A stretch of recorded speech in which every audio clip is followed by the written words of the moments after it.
అక్కడి నుంచి ఎకనామిక్ అడ్వైజర్గా ఎదిగి డిపార్ట్మెంట్లో ఎకనామిక్ అడ్వైజర్గా పనిచేస్తూనే ఆ తర్వాత మనం చూస్తే ఆయన ఆర్బీఐ గవర్నర్ కావడం, అదేవిధంగా డిప్యూటీ చైర్మన్ ప్లానింగ్ బోర్డు కావడం, యూజీసీ చైర్మన్ కావడం, ఇలాంటి అనేకమైనటువంటి ఉన్నతమైన పదవులు, అది పబ్లిక్ పాలసీ విషయంలో కావచ్చు, లేకుంటే ఎకనామిక్ పాలసీస్ కావచ్చు, ఇవన్నీ కూడా ఇన్వాల్వ్ అయ్యి ఫైనాన్స్ మినిస్టర్ అయ్యాడు.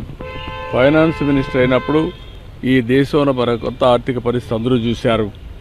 ఆ రోజు మనకు కావాల్సినటువంటి ఇంపోర్ట్ చేసుకోవాలంటే ఫారిన్ ఎక్స్చేంజ్ లేని పరిస్థితిలో ఎకనామిక్ రిఫార్మ్స్ తీసుకొచ్చారు. ఒక దిశ నిర్దేశించారు.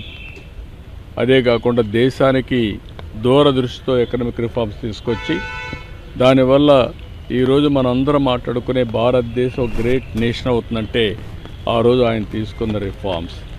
ఆయన ప్రధానమంత్రిగా మీరు చూస్తే అతి ముఖ్యమైనటువంటి 4 పబ్లిక్ పాలసీలు తీసుకొచ్చాడు.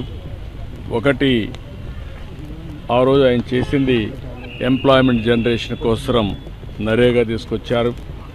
రైట్ టు ఇన్ఫర్మేషన్, ఈరోజు మనందరం కూడా ఇన్ఫర్మేషన్ ఏది కావాలో తీసుకుంటామంటే ఆ రోజు రైట్ టు ఇన్ఫర్మేషన్ తీసుకొచ్చారు.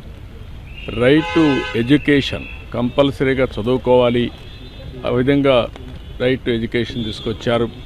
ఈరోజు యూఏఐడి కింద ఆధార్ ఏదైతే అథెంటికేషన్ ఉందో అది ఎక్కడ కూడా ఏమాత్రం కూడా ప్రభుత్వం ఖర్చు పెట్టే డబ్బుల్లో ఫ్రాడ్ లేకుండా చేయగలిగారంటే అది ఒక పెద్ద అసెట్గా చేయగలిగారు. ఇలాంటి వినూత్నమైన పాలసీలు తీసుకొచ్చిన వ్యక్తి మన్మోహన్ సింగ్ గారు. ఎవరికి కూడా ఈ గౌరవం దక్కదు.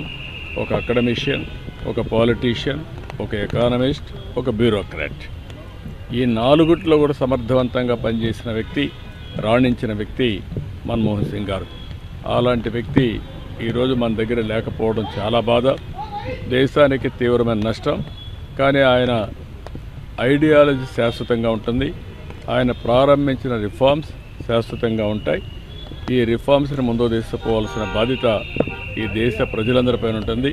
అది తీసుకుపోతామని తెలియజేసుకుంటూ అందరికీ నమస్కారం.